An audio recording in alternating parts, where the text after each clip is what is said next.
은혜로운 찬양을 우리 주님 기뻐 받으신 줄로 믿습니다.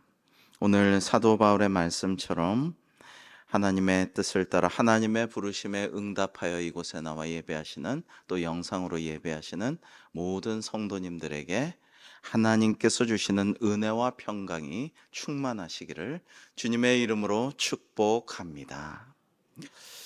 바울은 이제 하나님께서 자신을 친히 부르셨노라는 주장을 합니다. 하나님의 뜻을 따라 그리스도 예수의 사도로 부르심을 받은 바울과 형제 소스데네는이라고 고린도전서는 시작을 합니다. 이 고린도 교회에 여러 당파들이 있어서 바울의 사도권을 부정하려는 경향들이 있었기 때문입니다. 원래는 이 사도라는 말, 아포스톨로스란 말은 보냄을 받은 자라는 의미로서 전권을 위임받은 특사라는 뜻인데요. 원래는 이게 이제 예수 그리스도께서 임명해서 직접 파송한 12제자의 처음에는 사도가 국한됐죠. 그런데 이게 초대교회에선 점점 더 넓은 의미를 갖게 돼요. 이 가룟 유다는 배신했죠. 새로 사도를 세웠죠. 그 다음에 각 교회에서 위임받아서 교회를 주님의 머리 대신 예수 그리스도의 명에 순종해서 그 교회의 몸을 이끌어가는 사도들을 이렇게 생각을 했습니다. 그러나 이제 그 바울 사도는 많은 사람들이 당시에 고린도 교회를 비롯해서 야, 당신이 뭐 사도냐? 오히려 예수 그리스도와 주의 몸된 교회를 핍박하던 자 아니냐? 근데 네가 무슨 사도냐? 이러면서 공격을 하게 되었습니다. 근데 바울이 좀 잘생기고 키 크고 좀 늠름하고 매력적인, 설교를 되게 잘하고 이러면은 좀 더 좀 이렇게 인정받기가 쉬웠을 수도 있는데요. 하나님께서는 원래 다 주시질 않으시죠. 성경에도 보면 바울의 글에는 힘이 있고 능력이 있지만은 말에는 그렇지 않다. 그 다음에 바울은 이제 머리도 벗겨지고 인물도 그렇게 잘생기지 않았고 별로 볼품 있는 모습은 아니었던 것 같아요. 그러니까 설교도 그렇게 힘이 있고 잘하지도 못하고 글은 잘 쓰지만 편지가 이제 성경이 됐죠.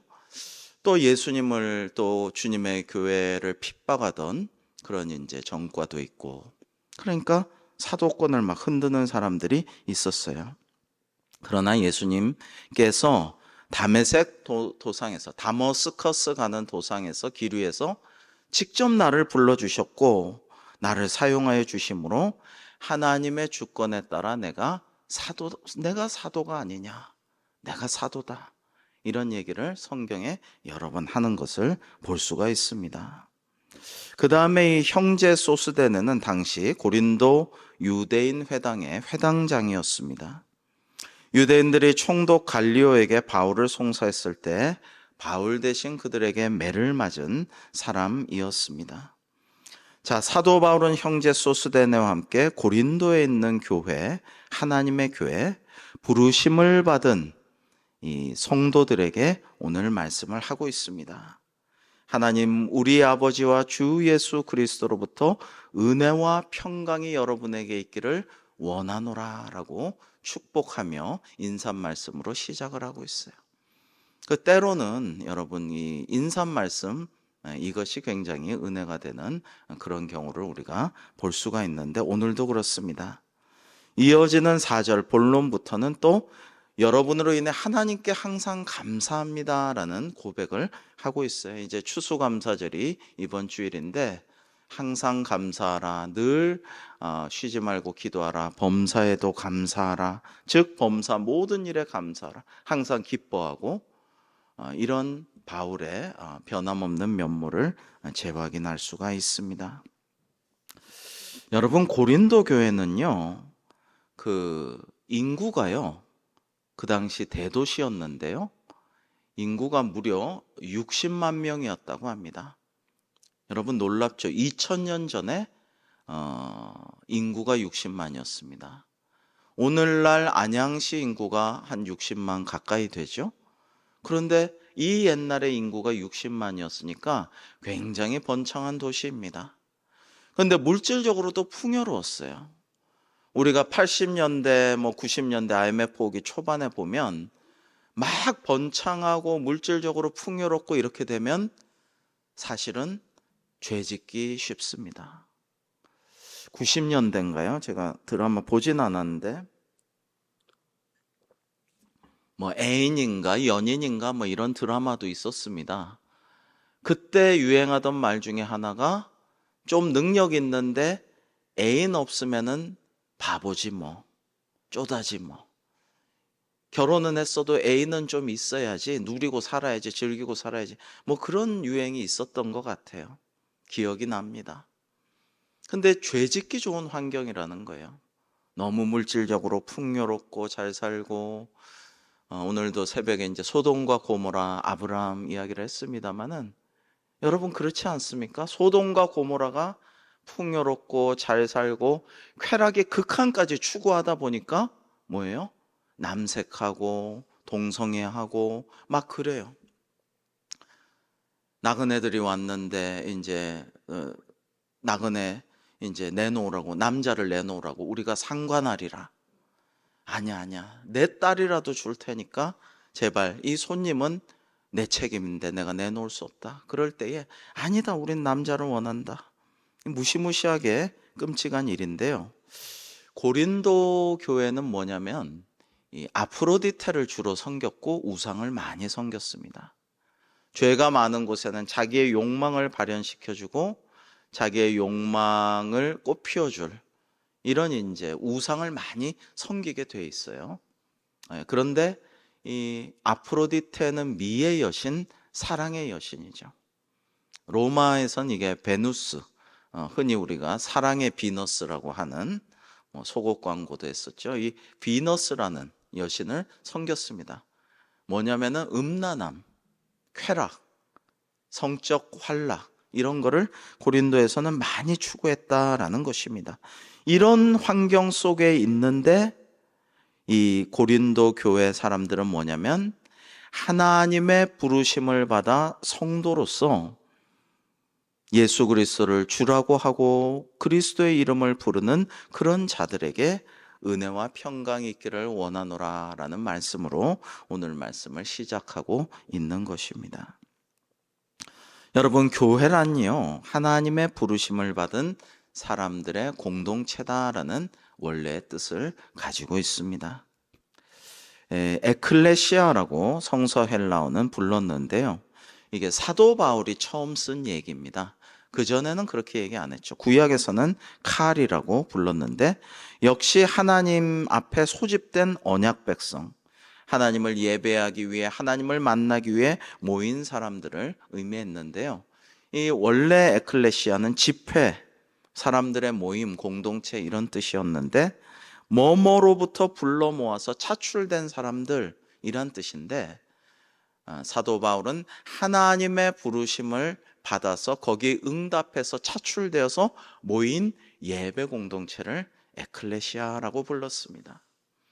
그래서 여러분 초대교회, 지금 나오는 고린도 교회, 갈라디아의 교회, 수많은 교회들이 있지만 이런 장소와 겨울에는 온풍기, 여름에는 에어컨, 영상 시스템, 옛날이기도 하지만 모든 편의시설과 예배를 돕는 악기가 잘 갖춰져 있었겠어요? 집이나, 큰 집이나 때로는 공장 같은 거, 가내 수공업을 크게 하는 공장, 이런 데서 모인 거예요. 밤에, 수요 예배처럼 밤에 일 다 끝나고 모여가지고 이제 성경 공부도 하고 예배도 하고 하나님께 영광 돌리고 찬양하고 기도하고 이렇게 했죠. 그러다가 이제 일하다가 지쳐가지고 사도 바울의 그렇게 힘이 있거나 매력적이거나 그렇게 끌어들이지 못한 말씀을 듣고 2층에서 꾸벅꾸벅 조는 사람도 있고, 유두고는 위에서 그거 듣다가 졸다가 뚝 떨어져서 죽기도 하고, 근데 다시 되살아나기도 하고, 그게 이제 초대교회 풍경이었다라고 볼 수가 있는 것이죠. 중요한 건 뭐냐? 장소나 시설이나 어떤 규모 이런 걸 떠나서 그리스도 예수 안에서 거룩하여지고, 2절에 성도로, 즉 거룩한 무리로 부르심을 받은 자들이 성도이고 또 교회다라는 것입니다. 거룩하다라는 것은 따로 구별해서 따로 떼어서 딱 따로 선별해 놓았다라는 의미예요. 경건도 마찬가지예요. 이게 이제 구분이 없으면 거룩과 경건은 말이 안 되는 것입니다. 교회는 그래서 먼저 하나님의 부르심이 전제되고요. 하나님이 먼저 우리를 찾아주셨고 불러주셨고 사랑해 주셨고 우리에게 은혜를 주셨고 그 다음에 인간의 응답이 없으면 안 되는 것이죠. 먼저는 하나님의 오직 은혜로 우리는 구원받을 수 있고 오직 우리의 믿음으로써 성경을 통해서 말씀을 통해서 우리는 구원받을 수가 있는 거예요. 그런데 믿음으로 응답하지 않으면 안 되는 것입니다. 응답하지 않으면 아무리 사랑으로 불러주시고 계속 어디 가자, 좋은 데 가자, 이 길로 가도 너는 큰일 나. 저 길로 가도 죽어. 이 나를 따라서 이 길로 와야만 살아라고 해도 끝까지 버팅기고 안 가면 안 되는 거예요. 소를 물가로 끌고 갈 수는 있지만 그 물을 끝까지 소가 안 먹으면 못 먹는 거죠. 물가로 데려다 주기는 하지만. 그래서 여러분 오늘 이 저녁에 모이고 또 영상으로 예배하시는 모든 성도님들도 이걸 확실히 믿으셔야 돼요. 하나님이 오늘도 불러주셔서 수요 예배드리고 수요 기도회를 하는구나. 하나님 감사합니다. 내가 바쁘고 분주하고 피곤하고 몸도 아프고 하지만은 그 부르심에 오늘도 응답하여서 이렇게 찬양도 하고 예배하고 이따 기도하고 말씀 듣고 내게도 믿음 주시고 응답하게 하신 것도 성령님의 감동하시고 인도하심이시니 감사합니다. 이런 감사가 우리에게 있어야 할 것입니다. 그런데 역시 주도권은요, 우리 신앙의 주도권은 하나님이 가지고 계신 거예요. 하나님께 있습니다. 내가 주도하는 게 아니야. 아까 우리 사남성교회 찬양에 참 감동을 받았는데요. 주가 이끄시는 거예요. 주님이 인도하시는 거예요. 나는 그냥 쫓아가고 따라가는 거예요. 행여 성령님을 앞서면은 안 되는 것이죠. 잘한다고 내가 더 좀 잘해보겠다고 그래서는 안 되고요. 어디까지나 따라가는 거예요. 아담이 최초의 죄를 저질렀을 때 하나님께서 아담을 찾아 나섭니다. 아담아 아담아 네가 어디 있느냐? 하나님께서 먼저 아담을 우리를 인류를 찾으시고 불러주셨어요. 어제 책을 보다가 감동적인 그 장면을 제가 좀 소개를 하겠습니다. 그리스에 한 100여 년 전에 어떤 수도사가 정말 고행하면서 열심히 그리스 정교회 교회에서 수도원에서 평생 하나님을 섬겼어요. 이제 많이 연로해서 돌아가실 때가 됐어요. 어떤 젊은이가 그를 찾아가서 대화하는데 수도사가 이런 말을 해요. 나는 말이야 젊은이 평생 하나님을 찾아다녔었는데 이제 인생 말년에 이르러서 돌아보니 그게 아니고 하나님께서 계속 나를 찾아다니셨어. 그게 내 인생이었어 라는 말을 합니다. 자기가 주도적으로 하나님 어디 계십니까? 왜 응답하지 않으십니까? 하면서 진리란 무엇입니까? 이 말씀의 뜻은 무엇입니까? 하고 계속 쫓아다녔어요. 자기는 그렇게 생각했어요. 정말 수고하고 노력하고 참 기특하고 그러나 열매는 적고 참 힘들었다. 고생했다라고 생각했어요. 돌아보니 험난한 인생이라고. 그런데 알고 보니까 하나님이 계속 엇나가는 엉뚱한 데로 가는 어디 또 이렇게 박혀가지고 나오지 않고 두물불출하고 주님의 음성 들려주시는데도 잘 못 듣고 그런 나를 계속 쫓아다니고 찾아다니시고 이름을 부르셨다는 거예요. 사랑하는 성도 여러분, 내 인생, 내 구도의 여정, 내가 진리를 찾는 여정이라고 해서 내가 주도하는 게 아니라는 것을 우리가 늘 기억하고 상기해야 합니다. 우리는 하나님의 주권에 따라 하나님의 부르심에 대해서 오늘도 네 하나님, 네 주님, 제가 여기 있습니다. 무슨 말씀 하시겠습니까? 종이 귀 기울여 듣겠나이다. 말씀하옵소서. 그러고 은혜 받을 수 있어요. 하나님의 은혜가 오늘 이 시간 충만하기를 주님의 이름으로 축복합니다. 켄 가이거 유명한 이분이 하나님을 영혼의 추적자라고 불렀습니다. 이 사람마다 아까 그 수도사는 자기가 좀 잘못 살았나 이런 얘기를 젊은이에게 좀 했고요. 함석헌 선생은 하나님의 발에 평생 나는 채어 다녔다. 축구 선수가 축구공 드리블 하듯이 하나님이 이리 툭 차면 저리 툭 가고 저리 탁 센터링 하면 저쪽에 떨어지고, 그래서 하나님의 센터링 드리블, 하나님의 툭툭 차심으로 이렇게 저렇게 많은 일들을 하면서 여기까지 왔다 고백을 했는데요. 켄 가이거는 하나님을 영혼의 추적자라고 불렀어요. 한번 이렇게 음미하면서 읽어보시면 좋겠습니다. 제가 읽겠습니다. 한번 보세요.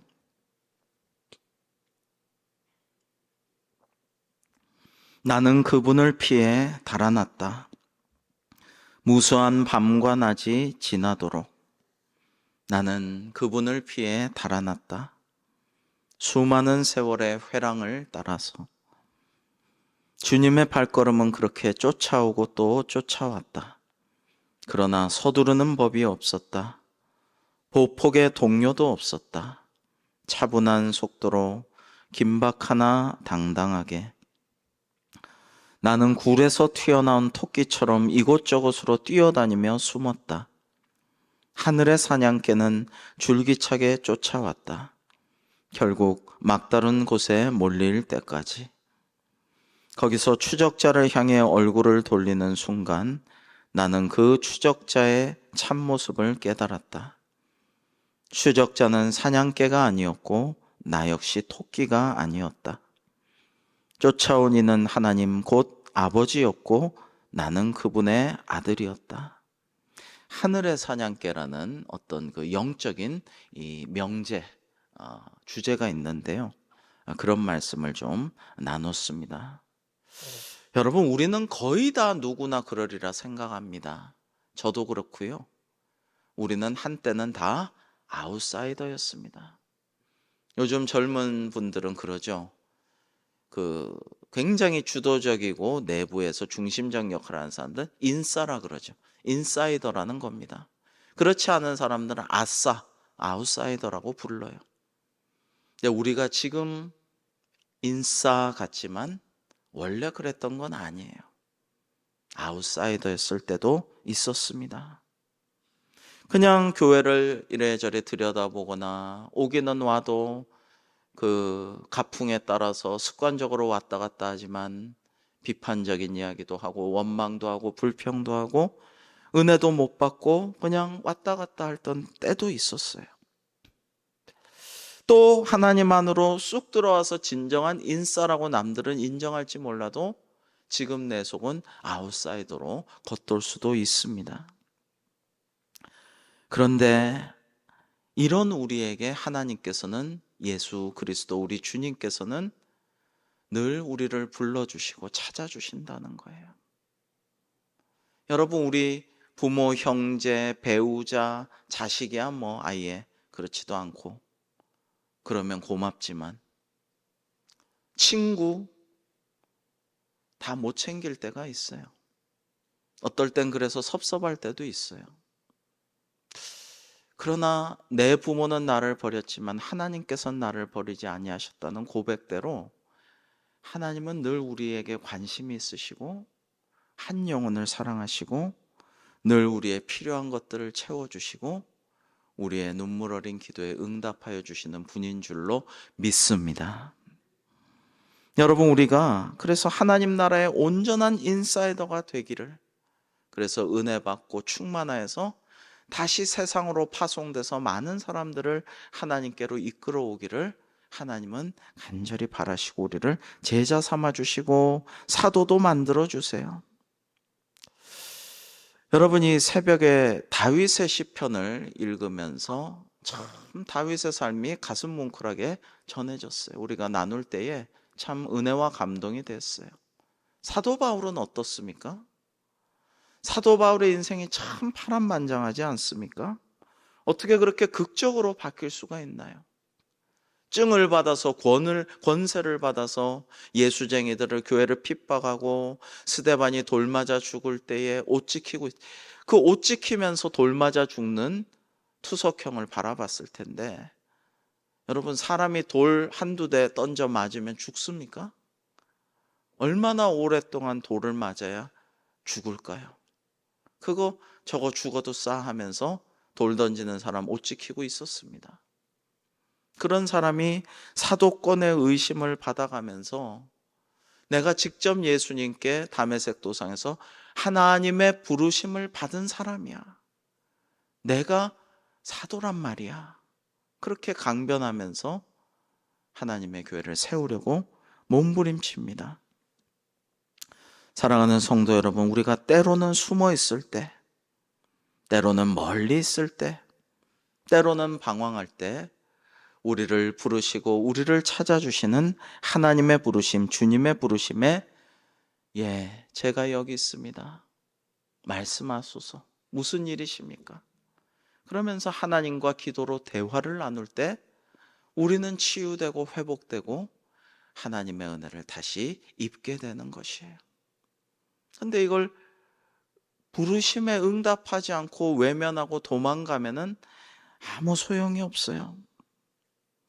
여러분 어떤 사람은 그런 말을 합니다. 온갖 말 가지고 이렇게 온갖 교묘한 얘기를 하는 사람들은 하나님이 전능하지 않으시대요. 왜냐하면 하나님은 악한 일도 할 수 없고 더러운 일도 할 수 없고 못된 일도 할 수 없으시니까 전능하신 건 아니지 않느냐 이런 말을 합니다. 참 일리가 있는 것 같지만 그런 게 중요한 게 아니에요. 하나님은 모든 것을 하실 수 있지만 우리를 긍휼히 여기시고 오래 참으시고 사랑하시고 늘 돌보시고 기다려주시기 때문에 그렇기 때문에 우리를 불러주시고 찾으시는 것이죠. 그런 하나님께서는 우리가 응답하기를 바라셔요. 우리가 응답 안 하면 여러분 하나님의 부르심에 응답하지 않으면은 성도로서 교회로서 이상한 거예요.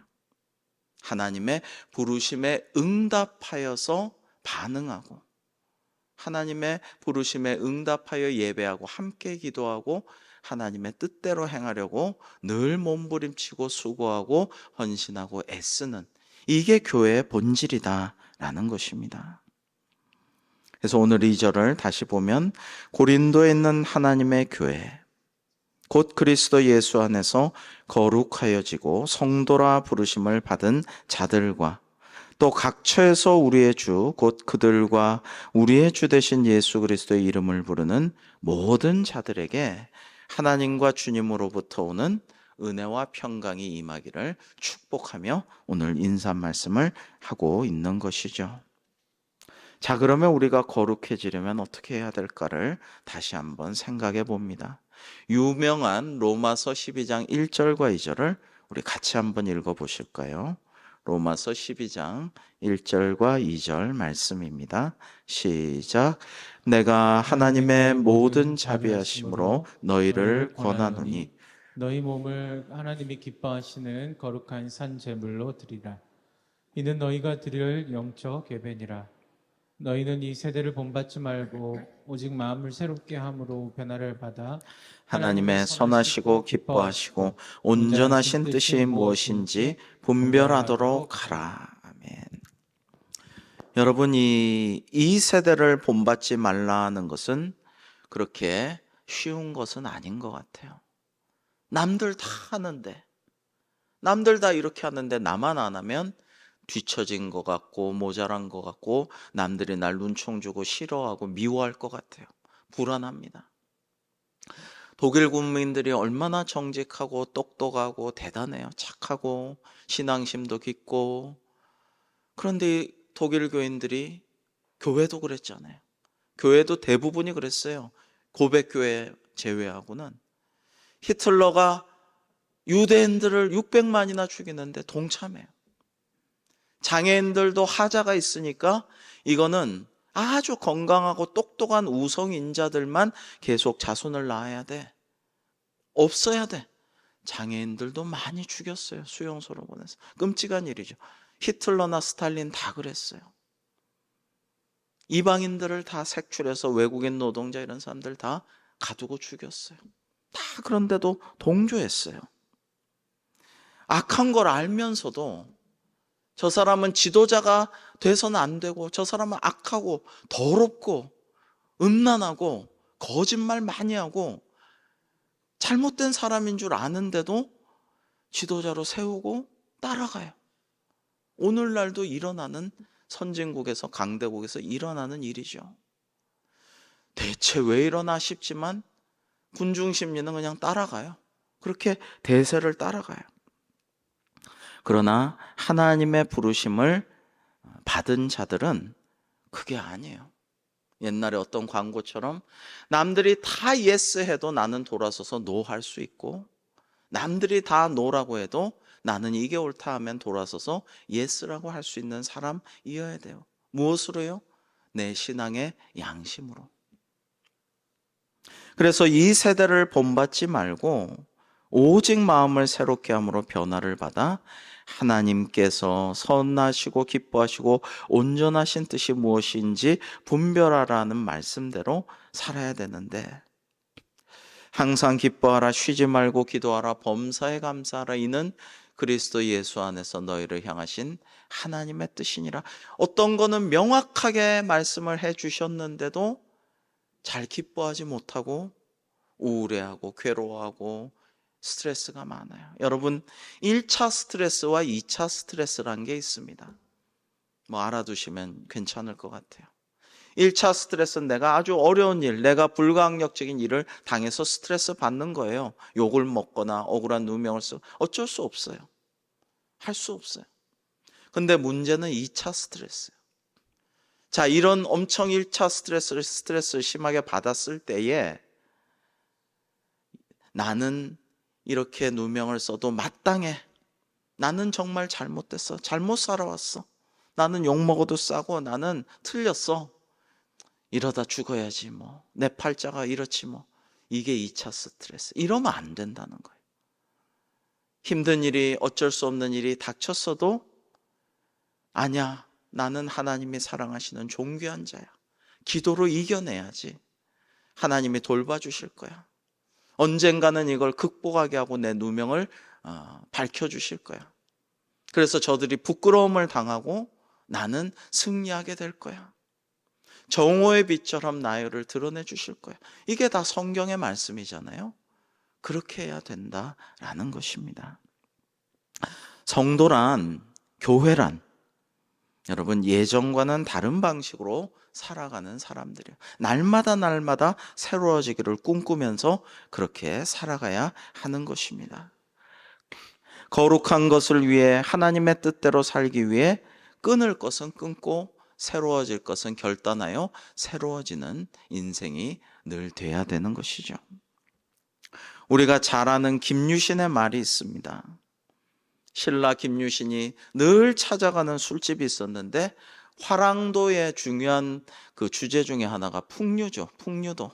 풍류를 즐기는 뭐 이런 거를 좋아하죠. 놀기 좋아하고 자연 산천을 헤매면서 거기서 영감을 받아서 뭔가 비전을 보고 이게 이제 화랑도에서 중요한 부분이에요.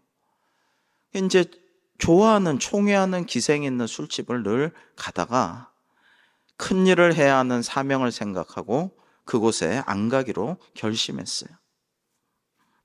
근데 어느 날 마루에서 잠들었는데 말이 알아서 이렇게 그 술집으로 태워다 줬어요. 그러자 너무나 사랑하는 에마였지만 명마죠. 똑똑하죠. 어떻게 보면 사람보다 낫죠. 그러나 이 센스 있는 명마를 죄도 없지만 단칼에 목을 치면서 다시는 그렇게 안 하리라는 결심을 이어갔다라는 것이 참 우리에게 귀한 교훈을 줍니다. 여러분, 우리가 예수님을 본받아서 그리스도를 본받아 살려고 하는데요. 그 영어에 like란 단어가 있잖아요. like는 동사로 쓰면 좋아한다는 뜻이고 전치사로 쓰이면 뭐뭐처럼이란 뜻인데 우리는 예수님을 좋아하고 예수님처럼 지저스, 예수님처럼 되어야겠다라는 생각을 합니다. 여러분, 예수님을 너무 좋아하다 보면 닮게 될 거예요. 그게 이제 인류 역사상 가장 위대한 성인이다 하면은 프란체스코를 우리는 생각을 합니다. 지금 교황이 프란체스코이죠. 역대 프란체스코란 이름을 쓴 교황이 한 명밖에 없어요. 형 교황밖에. 근데 참 열심히 잘 하려고 노력을 합니다. 그동안 왜 바오로니 여러 가지 베드로니 수많은 그런 교황의 이름을 썼지만 프란체스코란 이름을 이번에 2000년 만에 처음 썼느냐? 따라하기가 어렵기 때문이에요. 그렇게 살기가 어렵기 때문이에요. 그런데 프란체스코는 누구를 따라 살았느냐? 예수님을 가장 따라 살았다라는 거예요. 그래서 가장 위대한 성인으로 추앙을 받습니다. 여러분, 우리가 세상적으로 대단한 걸 이루거나 업적을 남기거나 재산을 쌓거나 지위에 오르거나 남들이 추앙할 만한 그런 게 없더라도 우리가 그저 예수님처럼 살기를 원합니다. 사모합니다. 예수님 너무 사랑합니다. 예수님 너무 제가 좋아합니다. 존경하고요. 예수님처럼 되기를 원합니다라고 늘 기도하며 그렇게 하다 보면 우리가 조금씩 주님을 닮아가고 그러면 우리가 거룩한 삶을 살게 될 줄로 믿습니다. 여러분, 이런 믿음으로 살아가는 것이 성도의 모습이고 이것을 성화라고 합니다. 천국을 향하는 계단을 하나하나 하늘을 향해 밟아가는 것이죠. 이렇게 천국으로 계단을 밟아가는 성화의 길은 한편으로는 세상과는 점점 더 멀어지는 것입니다. 하늘로 향하기 때문에 세상과 점점 더 멀어질 때 세상 사람들은 때로는 우리를 보고 너무나 멀리 있네, 너무나 높이 있네, 너무나 세상과 이 땅에 발을 닿지 않고 동떨어져 있네 라는 말을 하기도 하고 경원시하기도 하고 오해하기도 하고 핍박을 당할 수도 있겠죠. 그러나 하나님을 사랑하고 하나님의 부르심을 받은 것에 응답하면서 살아갈 때에 그러면 여러 가지 좋은 것도 나쁜 것도 우리 인생의 모든 것들이 다 합력하여 선을 이루는 놀라운 은혜의 역사가 있게 될 것입니다. 유명한 말씀 로마서 8장 28절은 그래서 이렇게 말씀하시죠. 우리가 알거니와 하나님을 사랑하는 자 뭐라고요? 같이 읽어볼까요? 곧 그의 뜻대로 부르심을 입은 자들에게는 모든 것이 합력하여 선을 이루느니라. 아멘. 한 번 더 읽어볼까요? 로마서 8장 28절입니다. 시작. 우리가 알거니와 하나님을 사랑하는 자 곧 그의 뜻대로 부르심을 입은 자들에게는 모든 것이 합력하여 선을 이루느니라. 아멘. 여러분이 하나님을 잘 믿는 자들 보면요, 아까 다윗도 얘기했고 오늘 사도 바울도 말씀했고 아브라함도 그렇고 야곱도 그래요. 요셉도 그렇죠. 험난한 삶을 살고 파란만장한 삶을 살고 안전하고 순적하고 다 형평이 다 그냥 잘 균형이 맞아서 그렇지 않아요. 파란만장하죠. 우여곡절이 심하죠. 그러나 그것을 통해서 하나님은 위대한 일을 행하시고 그를 사용하시고 상처 입은 치유자로 그를 쓰시죠. 그래서 바울은 어떻게 보면 이 고린도 우상이 가득하고 물질적인 쾌락과 환락이 가득하고 특별히 음란한 사랑의 여신 아프로디테를 숭배하면서 음란을 자행하는 이 고린도라는 고대 대도시에서 하나님의 부르심을 받은 성도와 고린도 교회에 대해서 일정 부분 측은한 마음도 가지고 안타까운 애틋한 눈으로서 고린도 교회 자체가 문제가 많았어요. 굉장히 문제가 많고 파당도 많고 이단과 여러 가지 어려움, 음란과 남색 이런 것들이 많았지만은 그러나 축복합니다. 하나님, 우리 아버지와 주 예수 그리스도로부터 은혜와 평강이 있기를 너희들에게 원하노라 라고 축복을 했어요.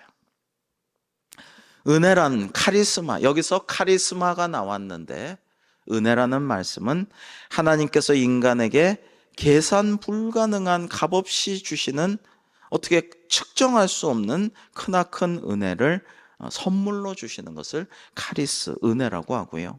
은혜와 평강이 있기를 원하노라 할 때 평강 에이레네는 이 샬롬, 히브리인들의 인사말 샬롬에서 평화, 평강에서 온 말로 적극적으로 축복하여서 분쟁과 싸움이 없는 정도가 아니라 정말 너무너무 풍요로운 영적 상태에 평안하게 거하길 원한다라는 의미로 주시는 말씀입니다.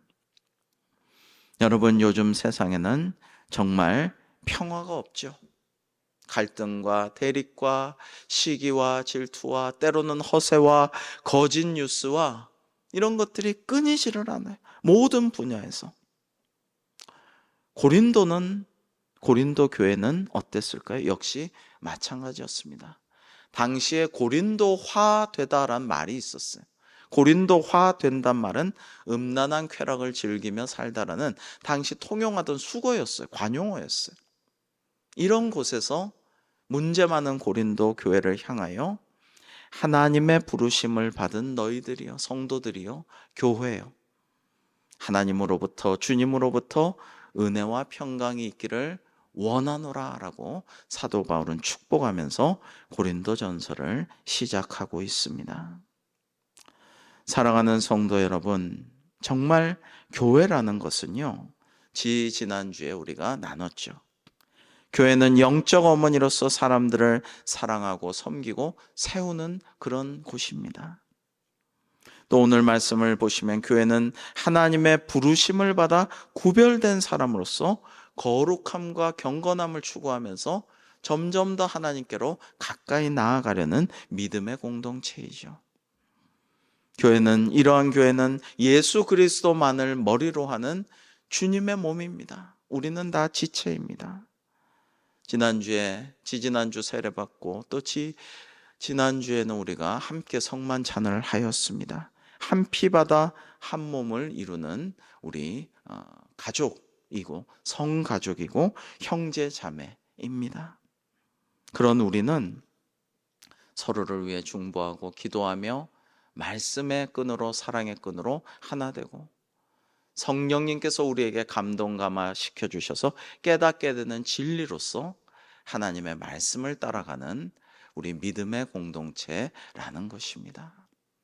오늘 추수감사주일을 앞둔 이 수요일 저녁에 과연 하나님의 부르심을 받은 교회 공동체란 무엇이며 어떠한 지향점을 가지고 살아가야 할까를 다시 한번 나누어 보았습니다. 우리가 이러한 말씀을 기억하며 되새기며 다시 한번 하나님의 부르심에 적극적으로 함께 응답하고 손잡고 나아가는 이 길을 함께 걸어가는 우리 대광교회가 되기를 주님의 이름으로 축복합니다. 기도하겠습니다. 하나님, 저희가 우리 대광교회를 세우신 주님의 뜻에 합당하게 살며 우리를 이곳으로 불러주신 하나님의 부르심에 응답함으로 저희 교회를 하나님께서 기뻐하시는 사랑과 성김과 거룩함이 있는 교회로 계속해서 함께 세워나가며 손잡고 함께 걸어가기를 간절히 사모하고 기도합니다. 이런 기도에 하나님 역사하시고 응답하시고 저희들을 인도하여 주시옵소서. 예수님의 이름으로 기도하옵나이다. 아멘.